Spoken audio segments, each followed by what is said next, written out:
जय हिंद। तो आज हम लोग पढ़ेंगे ज्योग्राफी का शुरुआत करते हैं, ठीक है।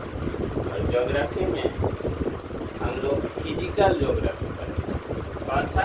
फिजिकल, भौतिक।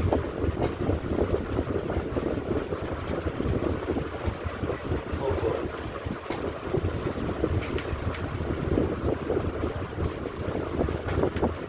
इंग्लिश में क्या कहेंगे? Physical geography.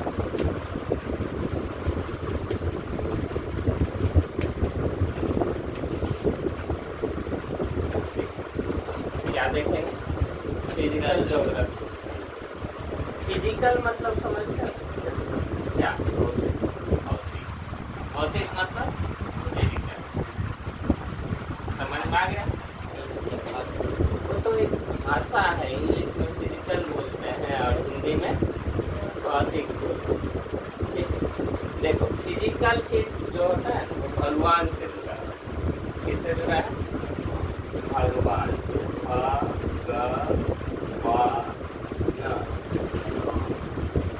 क्या होते हैं भगवान? भगवान क्या है? अगर इसको डिकोड करें तो भ से भूमि, ठीक है। ग से गगन, व से वान, नो से नीर, भूमि, गगन, वात और नीर, ठीक। ये क्या? भगवान। भूमि अगर ना हो, किसी चीज की उत्पत्ति की कल्पना हम कर सकते हैं। सब चीज कहाँ हो रहा है? भूमि पे ही। गगन को इसी के अंतर्गत शामिल कर दें। दूसरी चीज क्या है? वात। वात माने क्या होता है? वात माने सुने होंगे, शरीर में वात, पित्त और कफ तीन प्रवृत्ति होते हैं शरीर में। वात मतलब जो वात यानी वायु से प्रभावित। वात का अर्थ क्या है? वायु से, ठीक है। वात से बात नहीं करके वायु कर सकते हैं। और नीर से क्या होता है? नीर माने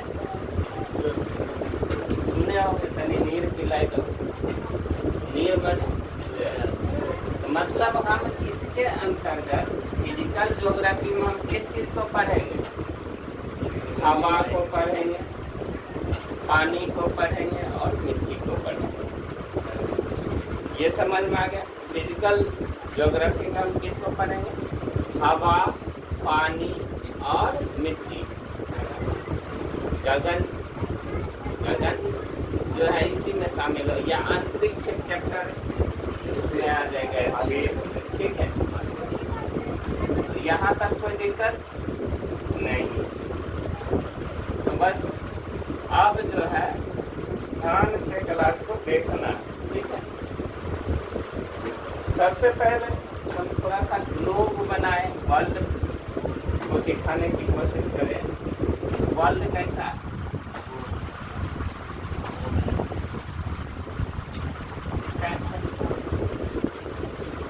और सभी को पता है कि पृथ्वी के बीचों बीच जो लाइन खींची जाती है, जो काल्पनिक रेखा है, इसका नाम क्या दिया गया है? Equator line. इक्वल इक्वल भाग में बांट दिया, इसलिए इसका नाम क्या है? Equator line. इसी को हिंदी में क्या कहते हैं? भूमध्य रेखा। भूमि के मध्य में है ना, इसलिए ये हो गया भूमध्य रेखा, या इसी को कहते हैं विषुवत रेखा,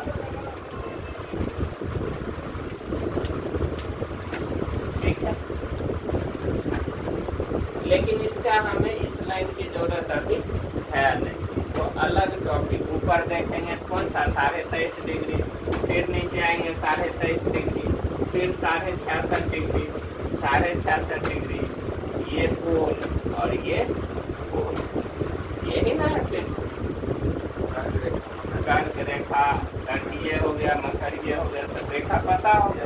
नहीं होगा फिर मिट्टी जब पढ़ेंगे उस समय हम इन सारी चीज़ों को देखेंगे। बस हल्का सा बताएं कि ये चीज़ तुम्हारे दिमाग में भी नहीं आना है कि अच्छा यहाँ पे कर्क रेखा होगा, है वो मन में तो होना चाहिए। लेकिन हम अभी क्या देखेंगे, पहला हम देखेंगे वायुमंडल, ठीक है। फिजिकल ज्योग्राफी जो है इसमें क्या क्या अभी देखे हम पढ़ना है, वायु पढ़ना है, जल पढ़ना है और मिट्टी पढ़ना है, ठीक है।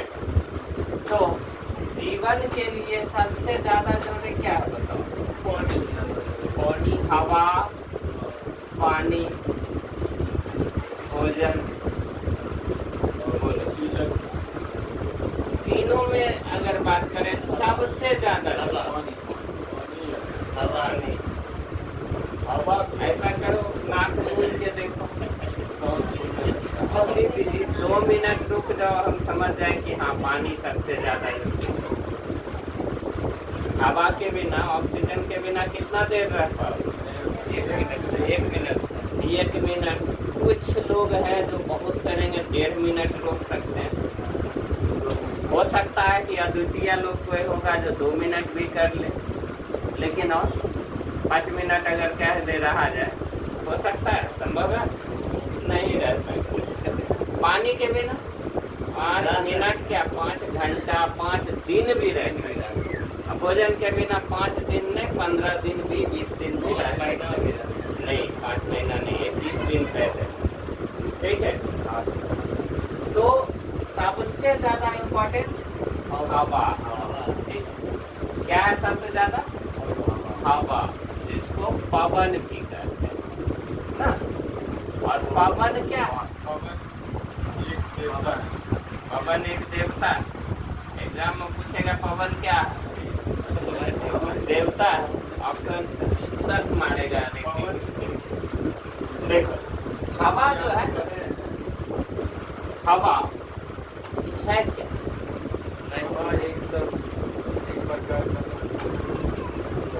गैस सबसे इसमें गैस है प्लस जल वाष्प। क्या है? जल वाष्प है और प्लस इसमें धूल कण।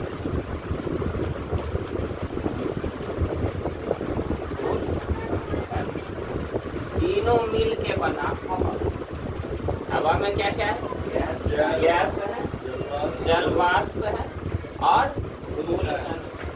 अब गैस की बात करें तो गैस कितने प्रकार? कई प्रकार गैस, लेकिन मेनली अगर हम बात करें तो नाइट्रोजन सबसे ज्यादा। हवा में सबसे ज्यादा कौन सी गैस है? नाइट्रोजन। कितना? 78%, ठीक है। दूसरा सबसे ज्यादा गैस कौन सा है? ऑक्सीजन। कितना परसेंट? 21%, ठीक है। नाइट्रोजन कितना? 78% और ऑक्सीजन 21% है, ठीक है। अगर हम टोटल हवा की बात करें तो 78 और 21 को जोड़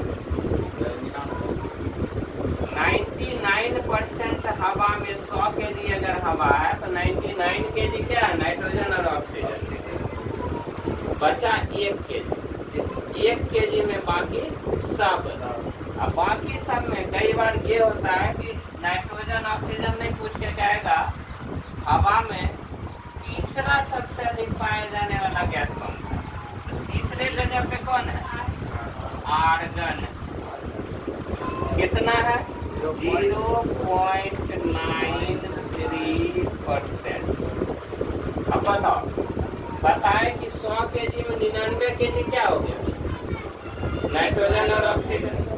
बचा 1 kg। 1 kg में 930 ग्राम क्या और आर्गन।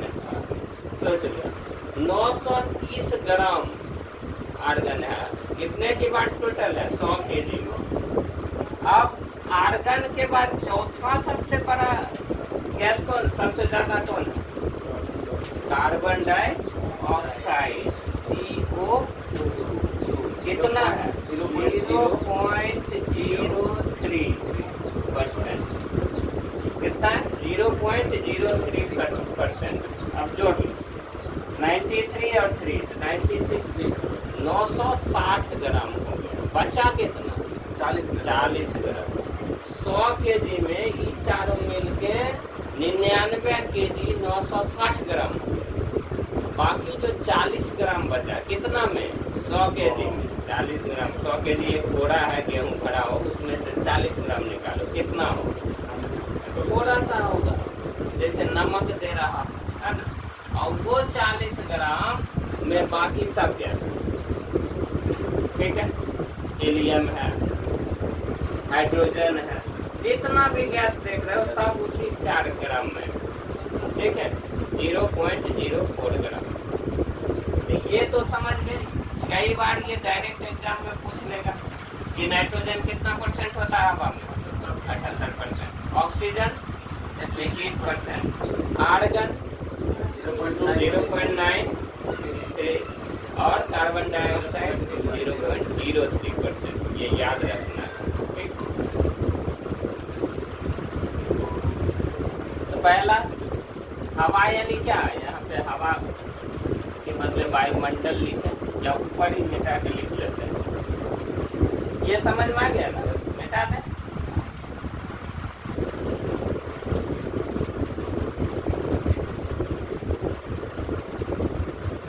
अब हम क्या पढ़ेंगे? वायुमंडल।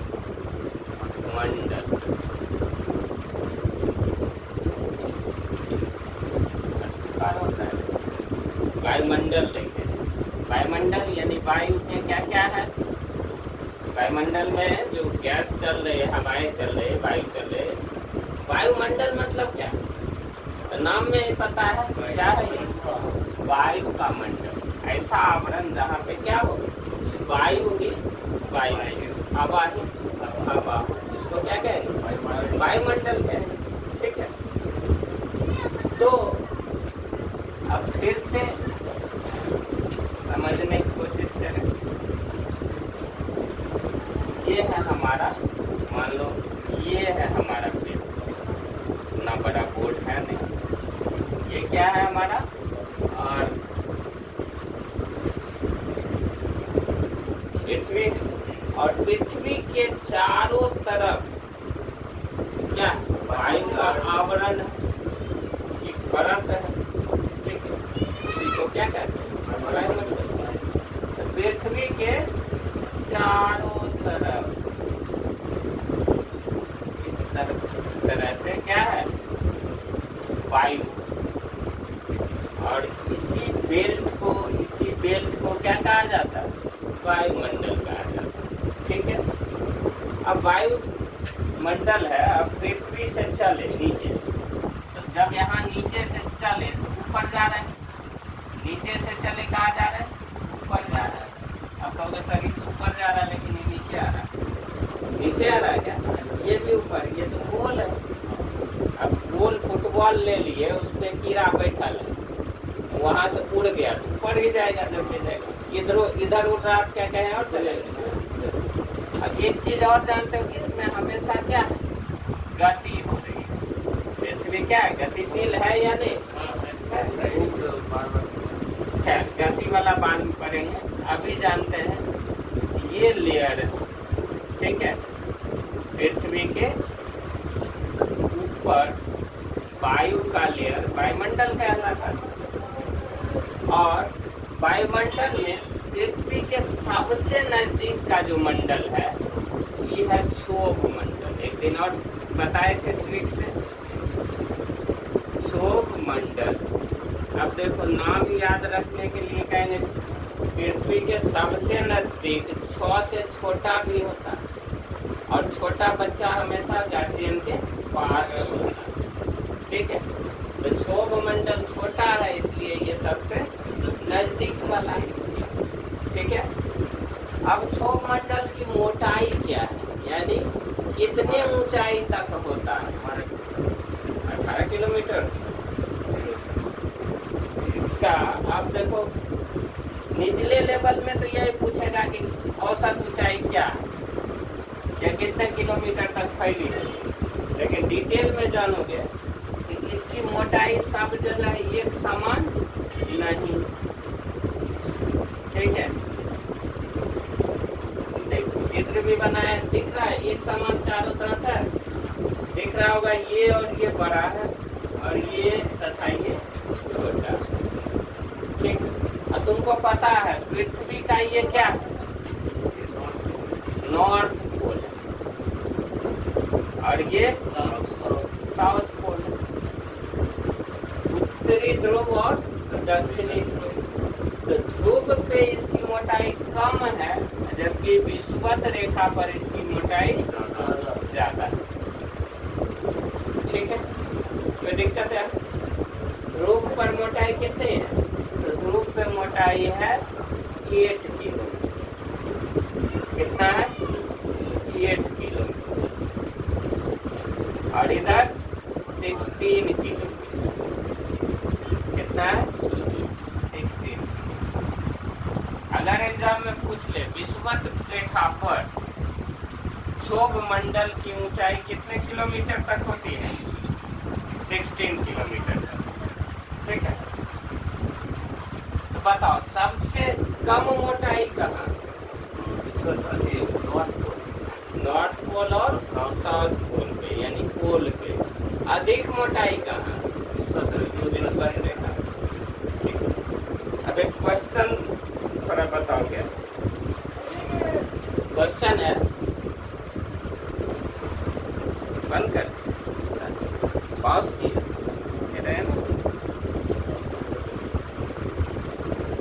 कार्बन डाइऑक्साइड गैस की मात्रा बढ़ने से पृथ्वी के दिन और रात में तापांतर होगा और ताप में अंतर। इसको पहले समझाए नहीं,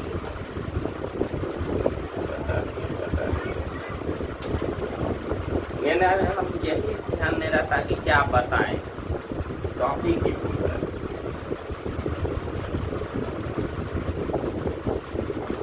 आर्गन वगैरह बता दिया। चलो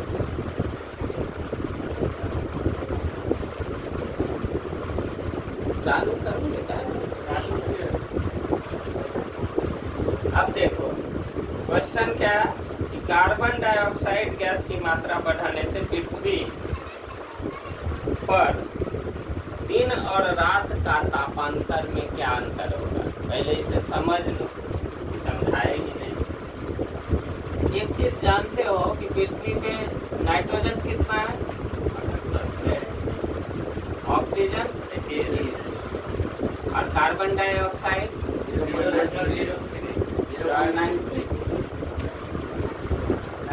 अब नाइट्रोजन को भी हटा दो, अभी बोल देखो ये दो मेन श्वसन प्रणाली के लिए आवश्यक। कैसे? कार्बन डाइऑक्साइड कौन लेता है सांस? और ये छोड़ता क्या? ऑक्सीजन। और यही ऑक्सीजन मनुष्य लिया और ये छोड़ा कार्बन डाइऑक्साइड, तो ये सर्कल बना।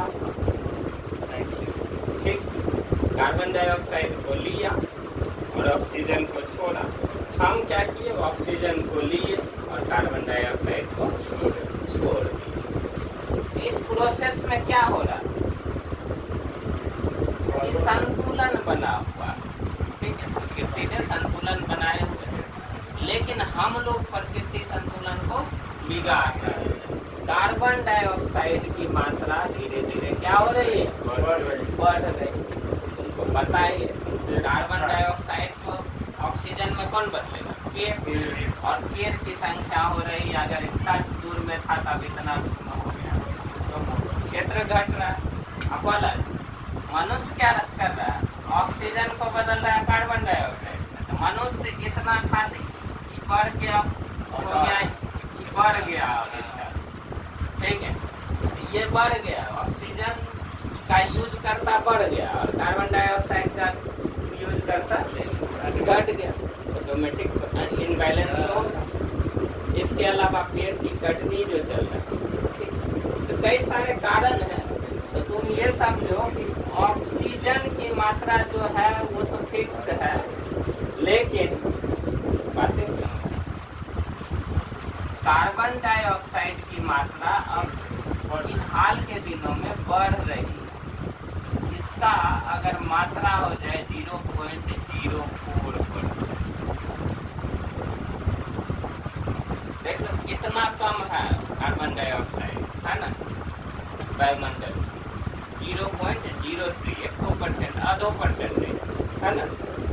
और 3 से 4 हो जाए मतलब तनिक बढ़ा के ज्यादा बढ़ जाए, बहुत बड़ा है।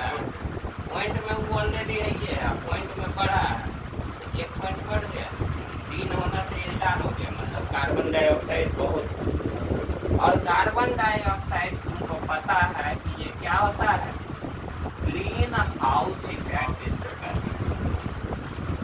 Green house effect. क्या प्रभाव लिखा है, ग्रीन हाउस प्रभाव, ये क्या है जानते हो? देखते नहीं, देखो होता क्या है कि कार्बन डाइऑक्साइड जो होता है इसमें एक विशेष प्रकार का गुण है, ठीक। ये क्या करता है, सूर्य यहाँ से पृथ्वी पे जा रहा है, तो यहाँ क्या है, कार्बन डाइऑक्साइड में, तो धूप को वो आने तो देता है, क्या करता है, धूप को आने देगा। क्यों? क्योंकि जब धूप आ रही है तो इसका तरंग क्या है, सूक्ष्म तरंग है, ठीक है। लेकिन जब वो सतह से टकराएगा तो फिर वापस जाएगा, तो वापस जब जाएगा तो ये सूक्ष्म तरंग नहीं, कौन तरंग बन के जाता है, बृहद तरंग। अब बृहद तरंग को वो रोक लेते, ठीक। तो बताओ टेम्परेचर क्या होगा, रुक जाएगा, बढ़ेगा, टेम्परेचर बढ़ेगा, अरे तुम मान लो कि शीशा का रूम में तुम पैक, ठीक है, ये किसका रूम है, शीशा है, चारों तरफ दीवार शीशा का है, छत भी शीशा का है, ठीक है। शीशे का रूम है, नीचे से मतलब है नहीं, नीचे शीशा है कि प्लास्टर है उससे मतलब, इधर से धूप आ रही है, 3 तरफ से आ सकती है धूप, नीचे से तो आएगा। अब धूप इस पे आ रही है, ठीक है, धूप आ रही है, तुम इस रूम में बंद हो, तो बंद जब हो, बताओ इस रूम का टेम्परेचर क्या हो, बाहर की तुलना में ज्यादा या कम, शीशा में बंद है, बाहर की तुलना में ज्यादा हो, अंदर क्या है, हाँ अंदर में तापमान बढ़ेगा, क्यों, बस वही सिद्धांत आएगा, आया टकरा के वापस गया, तो बोलो ये आया है छोटे छोटे सूक्ष्म तरंग में, गया है इसको जाने ही देगा, इधर शीशा का गिलास रोक लिए, ठीक है। जब इसको ये रोक लिया तो इधर बाहर तापमान टेम्परेचर गया, जो आया घुस तो रहा, यहाँ अभी कोचिंग में क्लास में घुस रहे हो, आ रहे हो, लेकिन गेट जाने वाले के लिए क्लोज है, तो यहाँ पे क्या हो, आने का गेट वो है, जाने का इधर से है, आने वाला खुला है, उधर से जा नहीं सकते, ठीक है। यहाँ पे बढ़ेगा संख्या की घटेगी, बढ़ेगा, तो टेम्परेचर भी यहाँ बढ़ेगा, इसी को कहते हैं ग्रीन हाउस इफेक्ट। और इसके उत्तरदायी कौन है, कार्बन डाइऑक्साइड, ठीक है। इसी को कहते हैं ग्लोबल वार्मिंग, क्या कहते हैं, ग्लोबल वार्मिंग, इसका मतलब समझते हो, ग्लोबल क्या है, ग्लोब है, ग्लोब पर वार्म कर दिया, गर्मी बढ़ा दी, कौन बढ़ा दिया, कार्बन डाइऑक्साइड। तो इससे क्या होगा, टेम्परेचर बढ़ेगा, क्या हो सकता है, गर्मी ज्यादा होगा ऑटोमेटिक। अगर एवरेज गर्मी आ रहा है तुम्हारा 37 डिग्री सेल्सियस, धीरे धीरे ये 50 चला जाएगा, धीरे धीरे 70 चला जाएगा, दिन प्रतिदिन बढ़ते जाएगा। और तुमको पता है कि 100 डिग्री सेल्सियस पे क्या होता है, पानी उबलने लगता है। तो भविष्य में ऐसा होगा कि नदी खोलने लगे, हो सकता है अगर इसी ढंग से टेम्परेचर बढ़ते जाए, कार्बन डाइऑक्साइड की मात्रा बढ़ते जाए, पता चलेगा खोला। जैसे नदी के बारे में अगर ठंडा प्रदेश चले जाओ, हिमालय पे चल रहा, वहाँ अगर कोई नदी होगी तो कैसी सूखी नदी होगी। सूखी नदी मतलब बर्फ होगा, घोड़ोगे उसको अंदर तब दिखेगा अच्छा अंदर में पानी है, नहीं तो रोड पे गाड़ी उड़ी सब चलाओ नदी पे, क्या यहाँ चलेगा?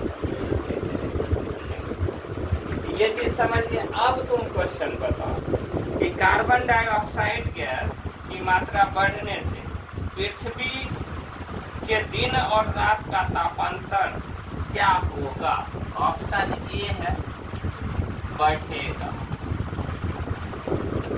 तापांतर बढ़ेगा, बी है घटेगा, सी है कभी बढ़ेगा और कभी घटेगा, और डी है ना बढ़ेगा ना घटेगा। ऑप्शन समझ में आया? क्वेश्चन एक बार जान लो। कार्बन डाइऑक्साइड गैस की मात्रा बढ़ने से, कौन सा गैस? कार्बन डाइऑक्साइड गैस की मात्रा बढ़ने से पृथ्वी पे क्या हुआ? बढ़ गया। तो पृथ्वी पर ताप का अंतर, इस ताप का अंतर यानी दिन और रात में ताप होता है कुछ ना कुछ। दिन में मान लो 37 है और रात में 26 अंतर होता है। ये अंतर घटेगा कि बढ़ेगा? ये क्वेश्चन बढ़ेगा, दिन में बढ़ेगा, रात में घटेगा। तापांतर पूछ रहे थे, दिन और रात में अंतर तापांतर में घटेगा। घटेगा कैसे पता? कोई बता सकते? दिन में बहुत बढ़ जाएगा और रात में बहुत बढ़ जाएगा। रात में तो दिन में बहुत बढ़ गया 50 हो गया, रात में बहुत घट गया मतलब 10 हो गया। अंतर कितना है? 40। और वहाँ अंतर कितना है?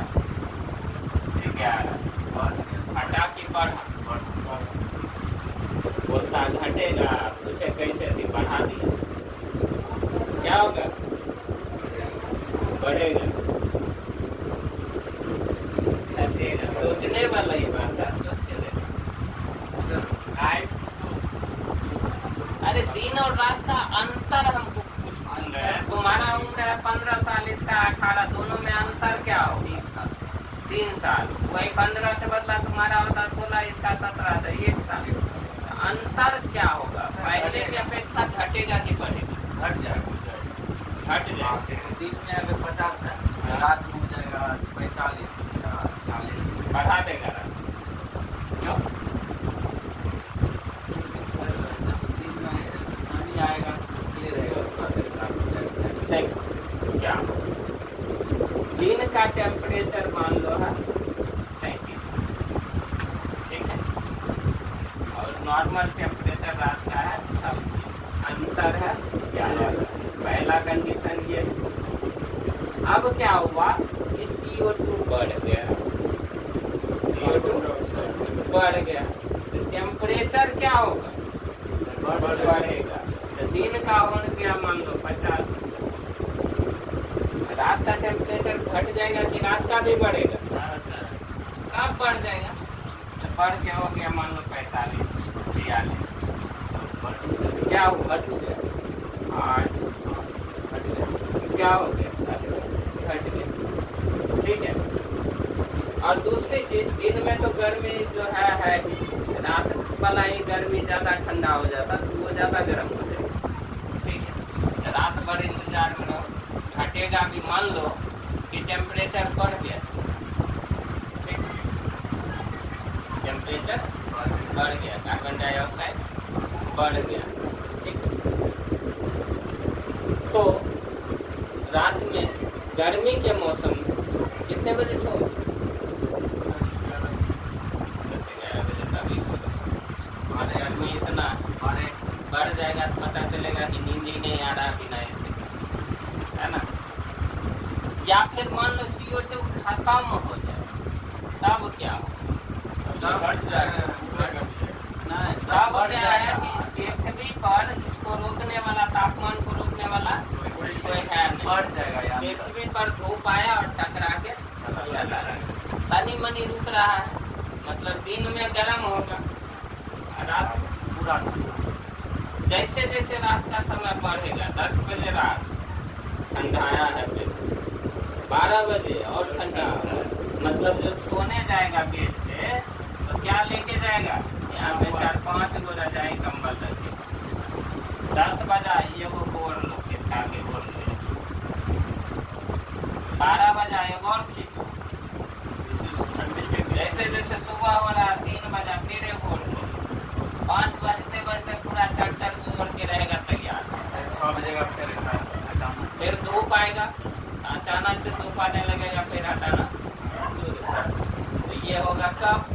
जब कार्बन डाइऑक्साइड नहीं होता, तब दिन का तापमान चल जाता 50 और रात का -50 हो सकता है, चल जाता, हो सकता है, ऐसा हो सकता है। क्यों? क्योंकि CO2 गर्मी के लिए उत्तरदायी है। ठीक है, क्वेश्चन समझ में आ गया? एक क्वेश्चन और इसको बताओ, क्या होगा इसमें? घटेगा कि बढ़ेगा? घटेगा। 3 नंबर इसका सही है। ठीक है, एक क्वेश्चन और है, क्वेश्चन देखो, बोल रहे हैं यदि वायुमंडल में कार्बन डाइऑक्साइड की प्रतिशत मात्रा बढ़ जाए तो क्या होगा?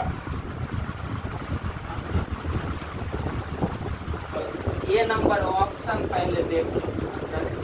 नहीं, भूमंडलीय ताप में वृद्धि, भूमंडलीय ताप में वृद्धि, समझ जाओगे साइंस में। बी नंबर है वनों में वृद्धि, वन में वृद्धि। सी नंबर है स्थल में वृद्धि, स्थल वृद्धि। और डी नंबर है भूमि वृद्धि, वन वृद्धि, स्थल वृद्धि, महासागरीय जल, महासागरीय जल में वृद्धि।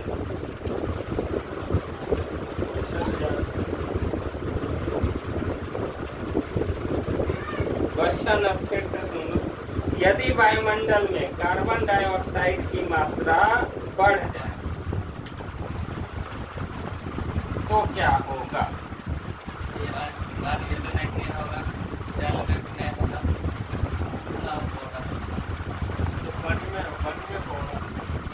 वन में, चलो ऑप्शन देख लेते हैं।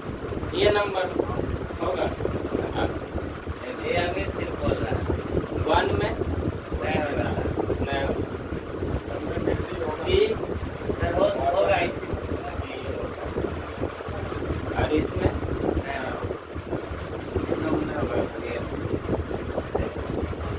अमित बताएगा कि ये में कैसे वृद्धि होगा। कार्बन डाइऑक्साइड आएगा, सूरज जाएगा, ले जाएगा,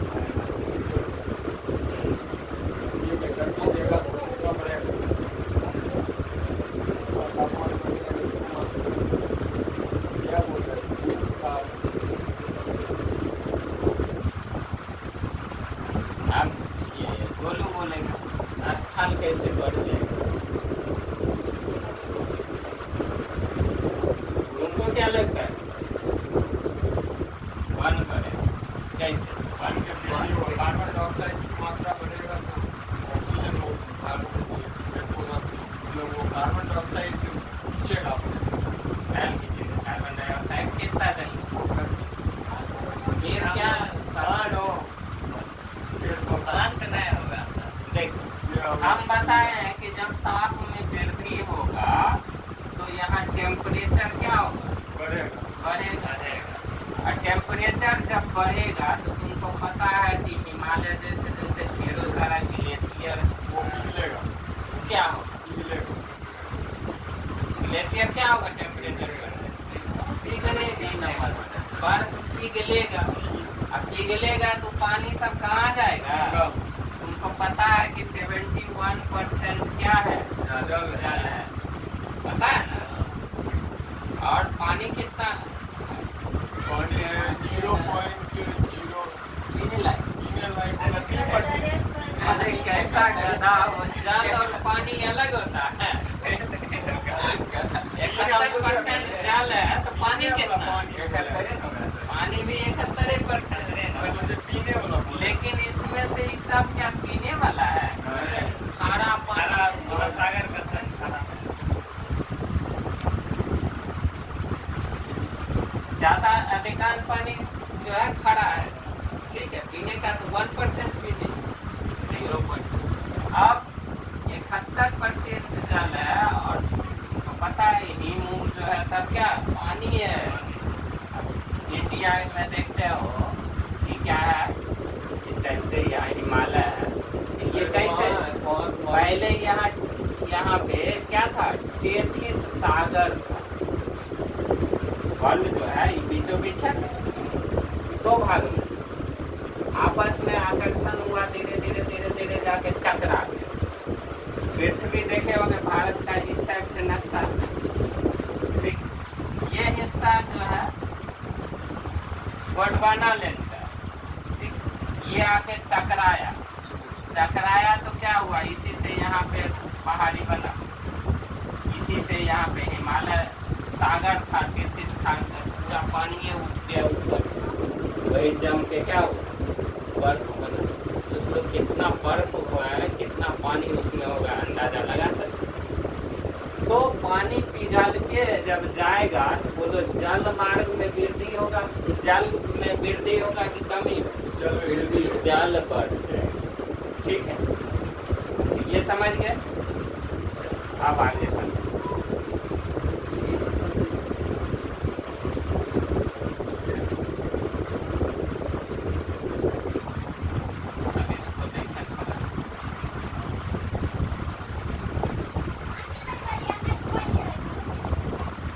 क्या देख रहे हैं हम लोग? वायु मंडल।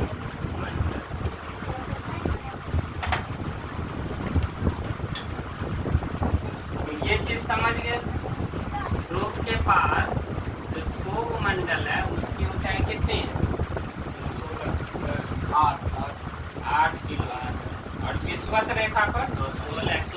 इतना समझने में दिक्कत। अब क्षोभ मंडल में ही सारी घटनाएं जब तुम देखोगे, मौसम संबंधी घटना कहाँ होगा? इसी में होता। आंधी आता, हम लोग इसी में, जमीन से ये शुरू, जमीन से लेके 16 किलोमीटर।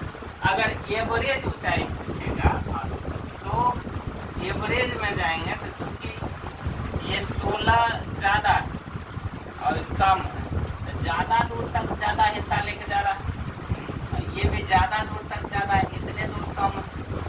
इस वजह से एवरेज क्या होगा? तो सबको जोड़ते हैं तो 16 जोड़ 16 जोड़ 8 जोड़ 8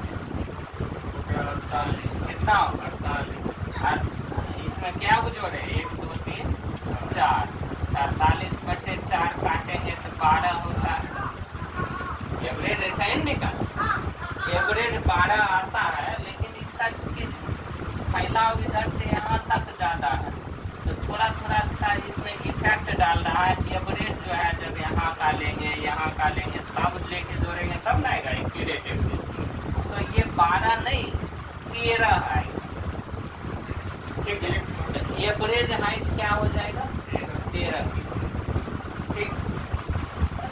ध्रुव के पास 8 किलोमीटर, विषुवत रेखा पे 16 किलोमीटर, एवरेज यानी औसत 13, ठीक है।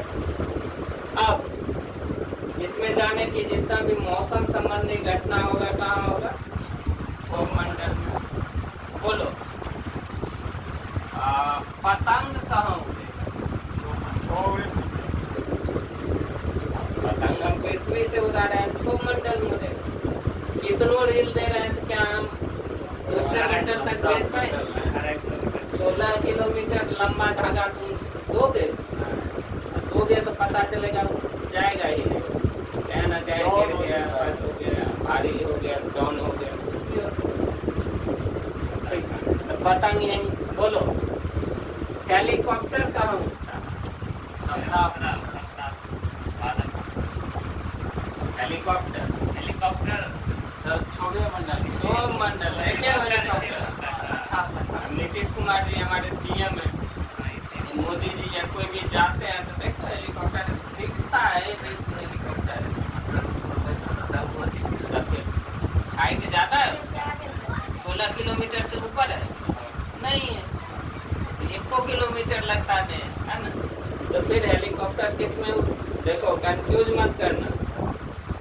अगर कहेगा वायुयान या दूर सफर करने वाला यान, तब वो चल जाएगा 600 पर, ठीक है, समताप मंडल। लेकिन हेलीकॉप्टर पूछ दिया तो बच्चा सोचेगा हवाई जहाज पूछा, मार समताप मंडल, ठीक है।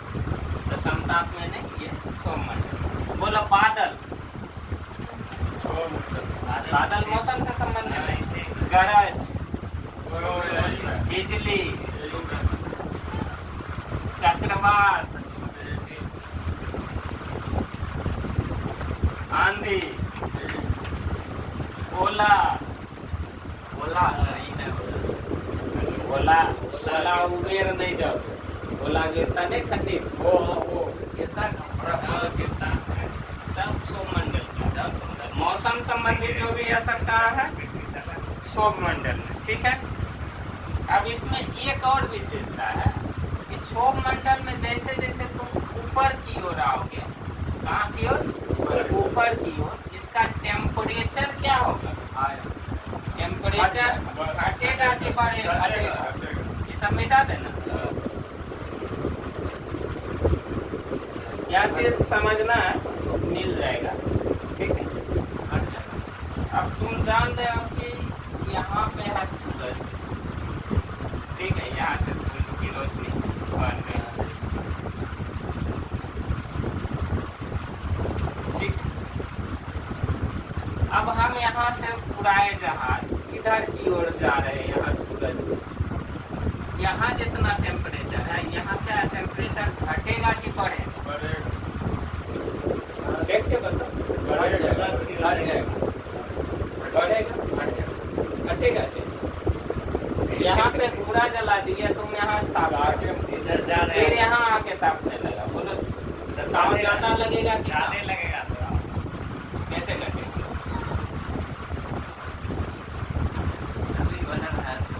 देख, अमित बिल्कुल सही बोल रहा है कि क्षोभ मंडल में जैसे जैसे हम ऊपर की ओर जाते हैं, सूर्य यहाँ बनाते हैं ऊपर, इधर आता है, चारों तरफ कहीं भी बना सकते हैं। तो जैसे जैसे सूर्य के समीप गए, यानी ऊपर गए, तो क्या होता है कि इसका टेम्परेचर हर एक 165 किलोमीटर, कितने किलोमीटर पे? 165 किलोमीटर नहीं, मीटर, कितना? 165 मीटर। जैसे ही तुम धरती से ऊपर गए, तो धरती का टेम्परेचर अगर 40 है तो घट के 1 डिग्री घट जाएगा, 39 हो जाएगा, समझ में आ रहा?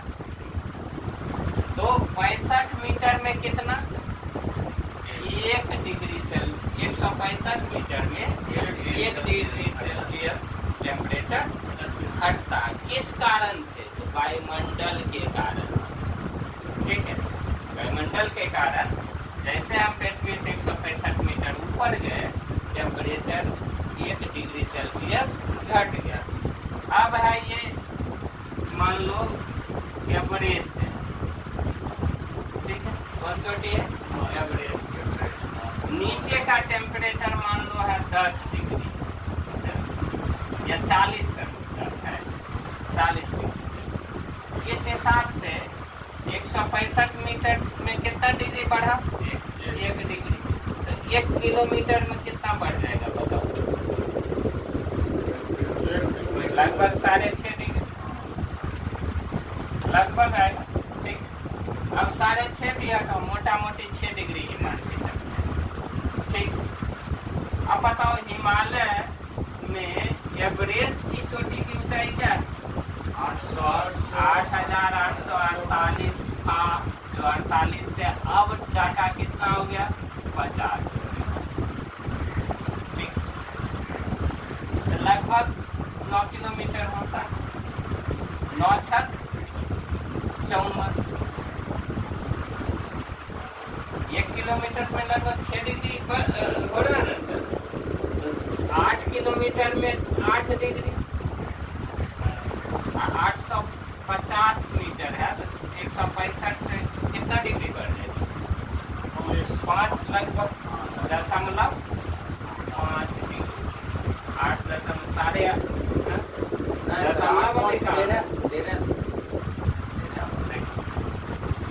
5 डिग्री यहाँ, इधर 8 सही है, मतलब इसमें 5 डिग्री पर और 8 किलोमीटर में 8 डिग्री पर। हाँ,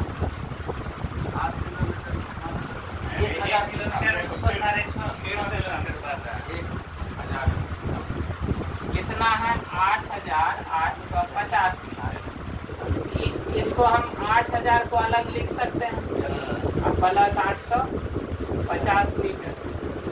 ये 8,000 मीटर है तो इसको हम 8 किलोमीटर लिख सकते हैं। 1 किलोमीटर 6 बढ़ता है और ये 850 मीटर। 1 किलोमीटर में 6। अच्छा, 848 डिग्री नहीं बढ़ेगा। इधर हो गया 5 डिग्री लगभग। 48 और 5 कितना होगा? 53 डिग्री सेल्सियस टेम्परेचर बढ़ेगा कि घटेगा? घटेगा। सोचो, नीचे है 40 डिग्री सेल्सियस जमीन पे जहाँ बेस है। तुम लोग गए हुए हो घूमने तो वहाँ गर्मी लगेगी कि ठंडी? 40 जम जाएंगे ठंडी होगा। 40 डिग्री पे ठंडी होगा नीचे, वो तो नीचे या गर्मी है?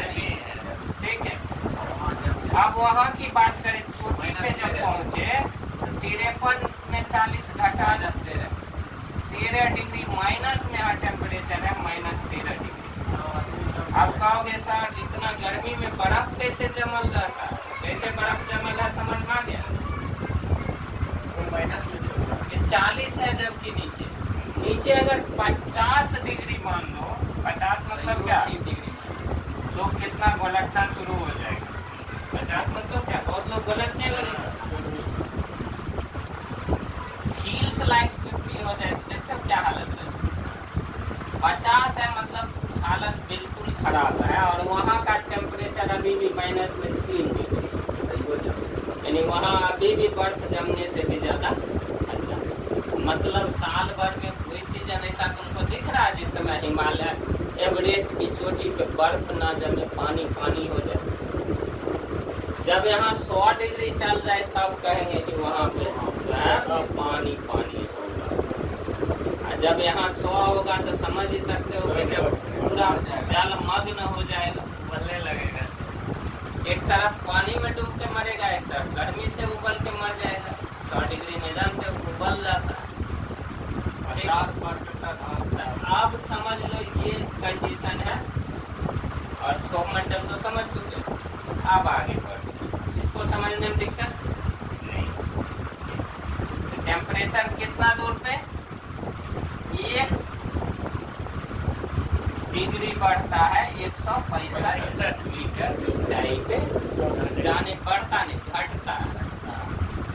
1 डिग्री घटता है 165 मीटर ऊंचे जाने पर। ठीक है, अब आगे बढ़। ये मंडल का काम खत्म। अब दूसरा मंडल चले।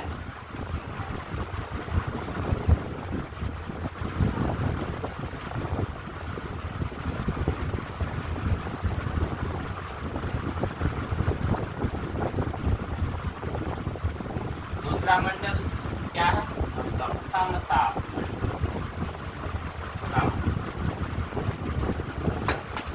समताप। अब इसके बारे में जाने तो इसकी ऊंचाई उस दिन बताए थे कि कितना होता है? जमीन से 50 किलोमीटर। जमीन से 50 किलोमीटर, जमीन से 50, जमीन से 50। ठीक है। बताइए समतल ये समताप मंडल की मोटाई ध्रुव के पास अधिक है या कम? जैसे अभी देखे हैं इसमें जो है क्षोभ मंडल में इसकी ऊंचाई ध्रुव के पास कम है और विषुवत रेखा पे ज्यादा है। वैसे ही पूछे कि समताप मंडल में मोटाई ज्यादा है ध्रुव पे या फिर भूमध्य रेखा पे, ठीक है, या फिर सभी जगह समान? क्या हो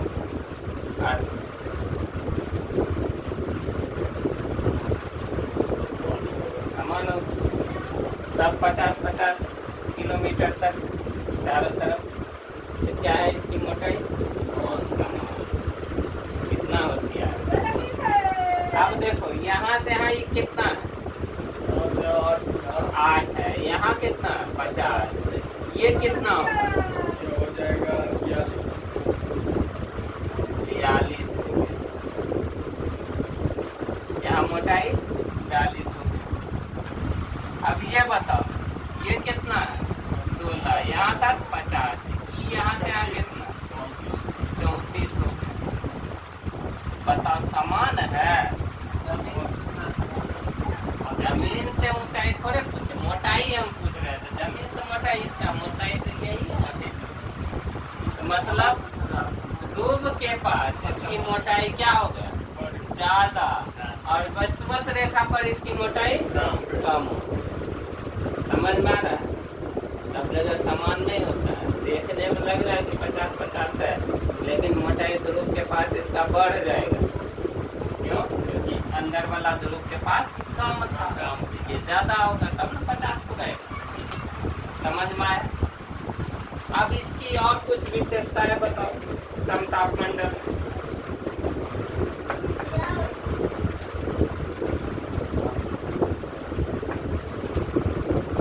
नाम से ही तो स्पष्ट है, समताप। मतलब ये जो मंडल देख रहे हो इसमें क्या होगा? हमेशा समान ताप होता है। ताप क्या होता है? समान होता है। ठीक। और एक चीज जानते होगे कि सूर्य से एक हानिकारक गैस आती है जिसका नाम है ओजोन।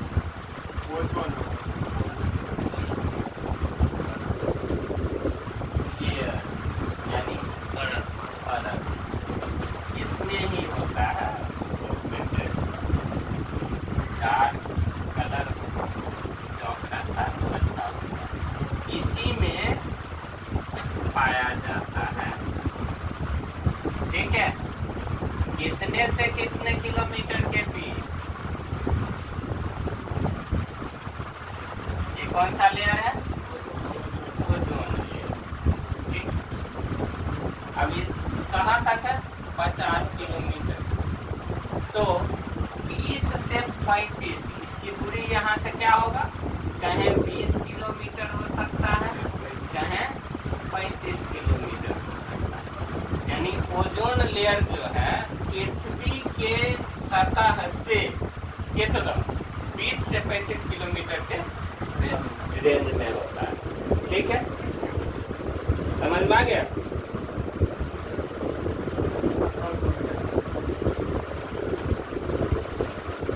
पराबैंगनी किरण वो क्या करता है? ये जो इसका नाम क्या है? पराबैंगनी किरणें से ही हमें ये ओजोन परत क्या करती है? सुरक्षा देती है।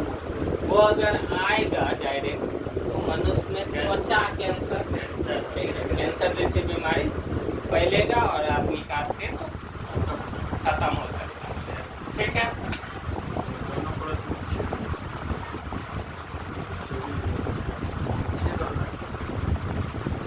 तो दूसरा लेयर समझ में आ गया।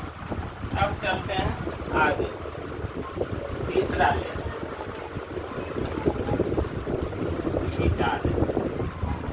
याद रखना ये जो लेयर है वो जो लेयर कितने दूर पे है? 20 से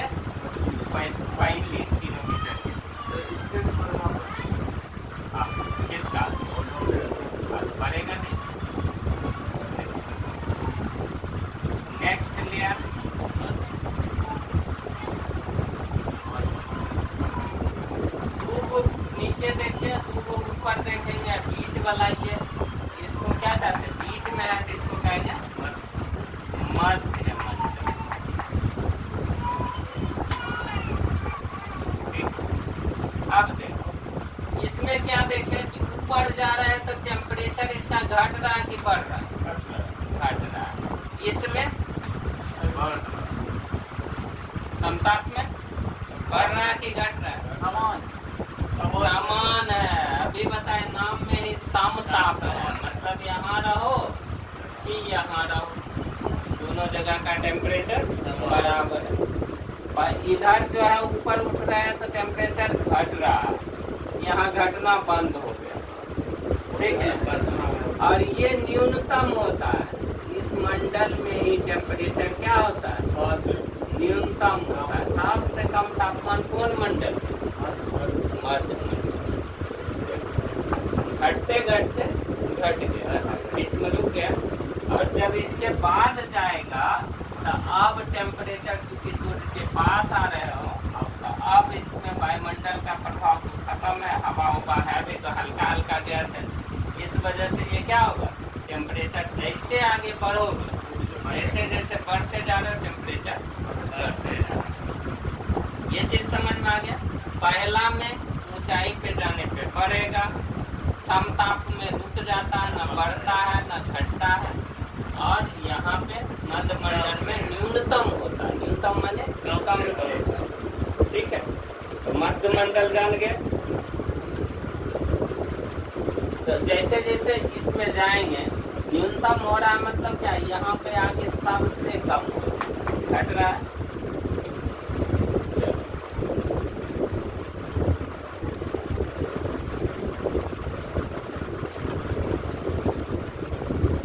हो गया, इसमें विशेष कुछ है नहीं। अब चौथा मंडल देखें। चौथा मंडल कौन सा है, हाँ एक चीज और, ओजोन लेयर। अच्छा बता चुके हैं ना,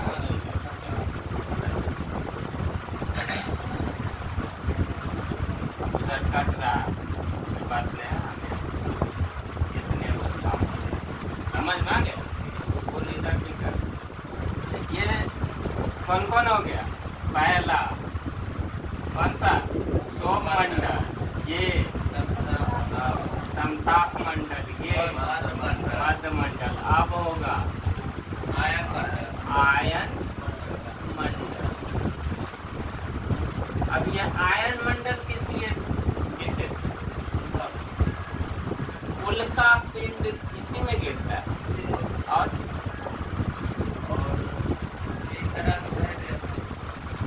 रेडियो एक्टिविटी देखो होता क्या है, आयन मंडल में जो है ना, आयन मंडल में जो भी गैस पाया जाता है, बताओ पहले तो ये बताओ कि यहाँ पे हल्का गैस होगा या भारी गैस, हल्का होगा। जब भारी गैस और हल्का गैस टकराएगा तो क्या होगा, भारी नीचे चल जाएगा, वजन है। तुम ऐसा करो, एक भारी लोहा लो, एक हल्का लकड़ी, दोनों को टकराओ, लोहा उठ जाएगा लकड़ी नीचे जाएगा कि लकड़ी उठ जाएगा लोहा नीचे जाएगा, लकड़ी उठ जाएगा। बेंच पे रख दो, दोनों तरफ से टकराओ, किस पे कौन चढ़ेगा, लकड़ी पे, लकड़ी लोहा पे चढ़ेगा, वजन लोहा भारी है और वो हल्का है। बस ये है भारी हवा और ये है हल्का हवा, टकराया तो बोलो भारी नीचे जाएगा कि भारी ऊपर जाएगा, नीचे जाएगा। और हल्का टकराते ही कट गया ऊपर, ये नीचे। ठीक है, भारी वाला जो भी है सब समीप में रहेगा, ऑक्सीजन नाइट्रोजन, ठीक है, ये सब यहाँ रहेगा। हल्का हाइड्रोजन हीलियम सब क्या है, हल्का गैस। ये कहाँ होगा, दूर में ऊंचाई पे।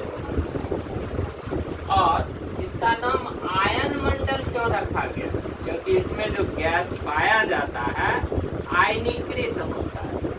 केमिस्ट्री में आयन पढ़े हो, ठीक है, धन आयन ऋण आयन ये सब नहीं पढ़े। तो आयनीकृत होने के कारण क्या कहा गया, इसको आयन मंडल कहा गया। ठीक है, और जब इलेक्ट्रॉन का त्याग करे, ग्रहण करे तो क्या होता है?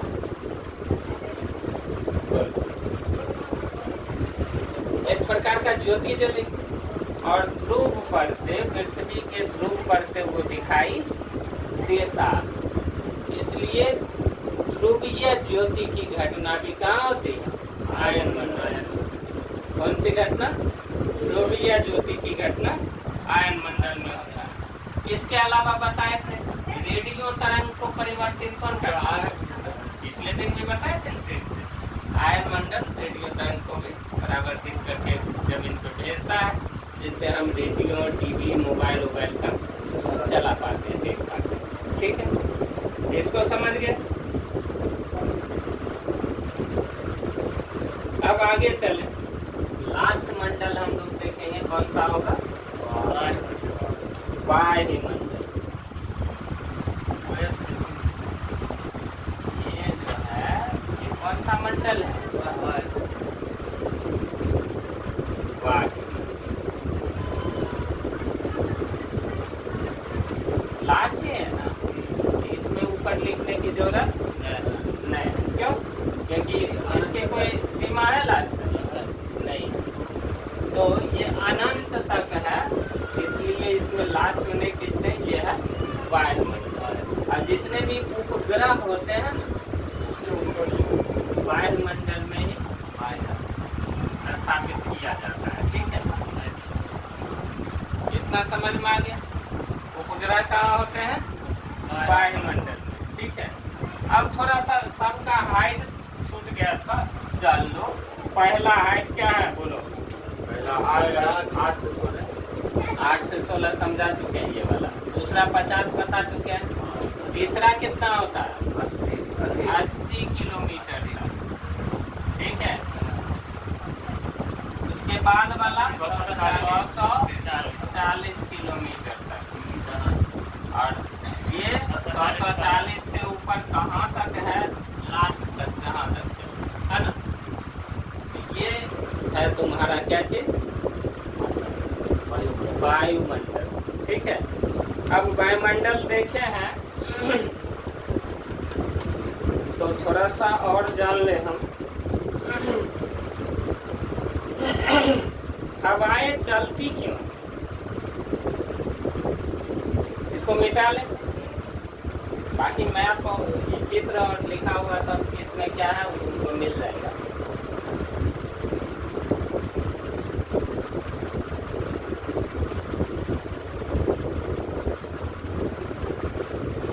अब हम क्या देखेंगे? हवाएं चलती क्यों? हवाएं चलने का कारण। सही है, गलत?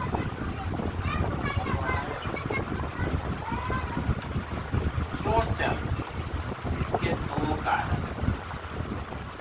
एक है तापीय कारण। कौन सा? टेम्परेचर। टेम्परेचर में कमी या वृद्धि हवा को आकर्षित करेगी। ठीक है, और दूसरा होता है पृथ्वी में गति। कौन सी गति? घूर्णन गति के कारण। ठीक है, ताप जब बढ़ता है या घटता है, पहला चीज, यदि टेम्परेचर बढ़ गया तो क्या हो? ताप क्या हो? बढ़ेगा कि घटेगा? टेम्परेचर बढ़ गया, हवा में यानी कि धूप तेज आ गया, ये ताप कर। टेम्परेचर मान लो ये भारत, यहाँ की जमीन में टेम्परेचर में वृद्धि, गर्मी ज्यादा कर, तो दाब क्या हो? दाब बढ़ जाए तो दाब क्या हो? घटे।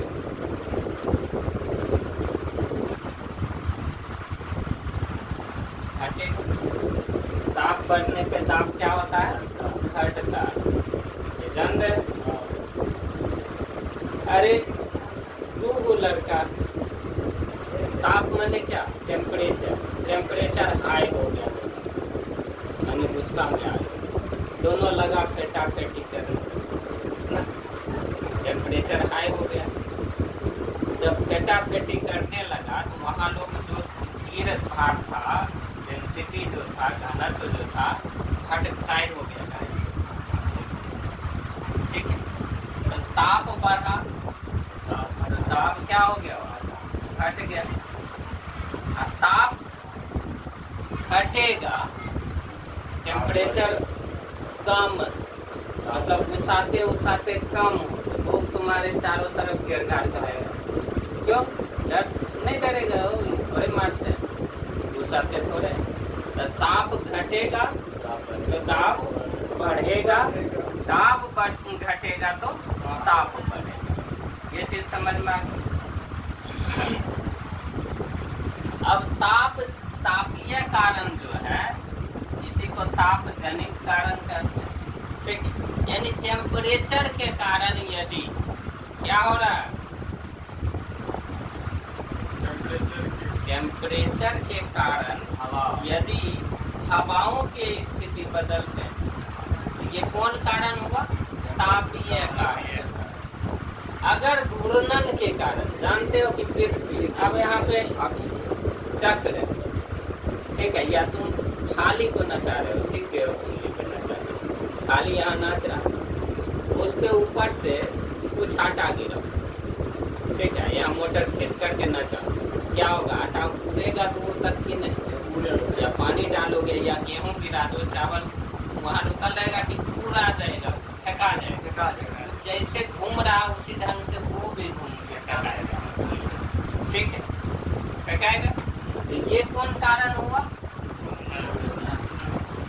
हवाएं कितने प्रकार से, दो प्रकार से। पहला ताप जनित कारण है, ठीक है, और इसमें क्या होता है, निम्न ताप से उच्च ताप जाएगा या उच्च ताप से निम्न ताप जाएगा।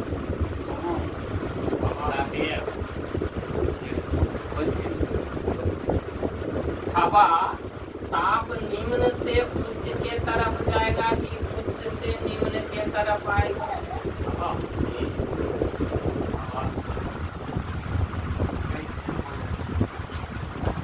अरे हवा जहाँ कम टेम्परेचर है वहाँ से ज्यादा टेम्परेचर की तरफ जाएगा कि ज्यादा टेम्परेचर से कम टेम्परेचर।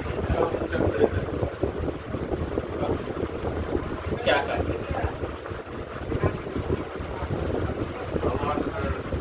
कम टेम्परेचर से ज्यादा टेम्परेचर के पास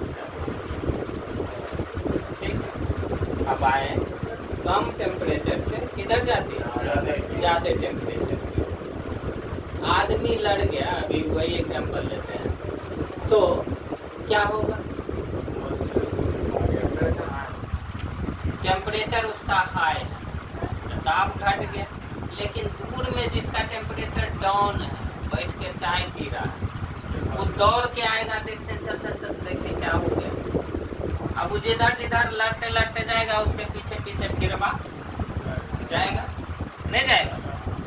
तो टेम्परेचर ज्यादा जिधर जा रहा है तो कम टेम्परेचर उसका पीछा कर रहा है, नहीं कर रहा।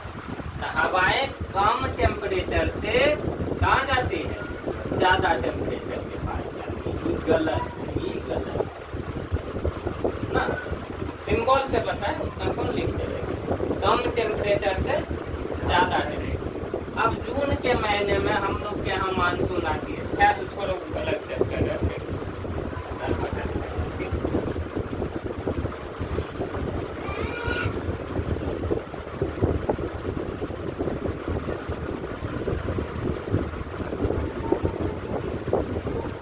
रहने